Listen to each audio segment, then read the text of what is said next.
पश्चिम बंगाल का election result तो अभी आना बाकी है, पर टीएमसी नेताओं के मुंह से गाली गलौज और चेहरे पर गुस्सा और हताशा दिखा रही है कि जमीन खिसक चुकी है। बताइए, मुख्यमंत्री ममता बनर्जी के भाई कार्तिक बनर्जी, जो आमतौर पर राजनीतिक चकाचौंध से दूर रहते हैं, उन्होंने 29 अप्रैल को केंद्रीय सुरक्षा बलों पर वोटर्स को डराने धमकाने का सीधा आरोप लगाया। कहा कि लोकतंत्र खतरे में है।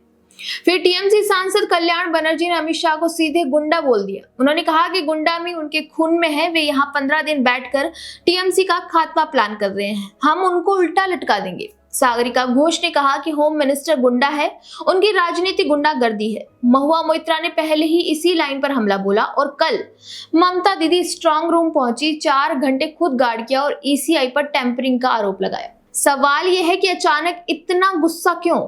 ये पूरी बौखलाहट और गाली गलौज की राजनीति एक बड़े डर की ओर इशारा करती है। टीएमसी को आभास हो चुका है कि उनके गढ़ में भी अब जनता का मिजाज बदल चुका है। हार की स्थिति में संवैधानिक संस्थाओं, ईसीआई और गृह मंत्री को विलेन की तरह पेश करना एक पुरानी एग्जिट स्ट्रेटेजी है, ताकि हार का ठीकरा खुद की नीतियों पर फूटने की बजाय संस्थाओं पर फोड़ा जा सके।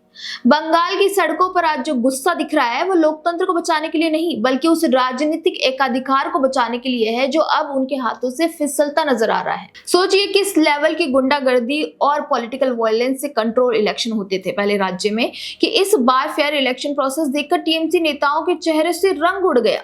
किस लेवल पर धांधली होती थी कि इन्हें विश्वास है कि फेयर फाइट में ये लोग जीत नहीं पाएंगे। आगे इस बार चुनाव बिना किसी की जान गए जो कंप्लीट हो गए।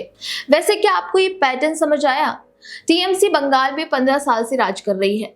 पंचायत हो या विधानसभा, पहले कई बार हिंसा की खबरें आई, तब सेंट्रल फोर्सेस पर लोकतंत्र खतरे में है का रोना नहीं था। अब अमित शाह ने सेंट्रल फोर्सेस भेजे, बोला दीदी के गुंडों से मत डरो, फोर्सेस 60 दिन और रहेंगी लॉ एंड ऑर्डर के लिए। नतीजा, टीएमसी को पता लग गया है कि उनका पुराना खेल, बूथ पर दबदबा, डराना, फेक वोटिंग इस बार काम नहीं कर पाएंगी। इसीलिए नैरेटिव तैयार है कि सेंट्रल फोर्सेस डरा रही है, ईसीआई बायस्ड है, अमित शाह प्लॉट कर रहे हैं, स्ट्रांग रूम में चोरी हो रही है। फेयर इलेक्शंस में सेंट्रल फोर्सेस का मतलब होता है कि आम वोटर को सुरक्षा होगी, ताकि कोई भी पार्टी का गुंडा बूथ पर कब्जा न कर सके। अगर टीएमसी को अपनी जीत पर भरोसा होता तो वे इंस्टीट्यूशंस की तारीफ करती, न कि गाली देती। जब वे 15 साल कंट्रोल करते थे तब समस्या नहीं थी, अब कंट्रोल छूट रहा है तो फ्रस्ट्रेशन साफ दिख रहा है। भाई बहन, सांसद, सीएम सब एक स्वर में गाली गलौज पर उतर आए हैं। ममता बनर्जी के भाई कार्तिक बनर्जी, जो आमतौर पर शांत रहते हैं, वो भी लोकतंत्र बचाओ का नारा लगा रहे हैं। बोल रहे हैं कि लोकतंत्र खतरे में है।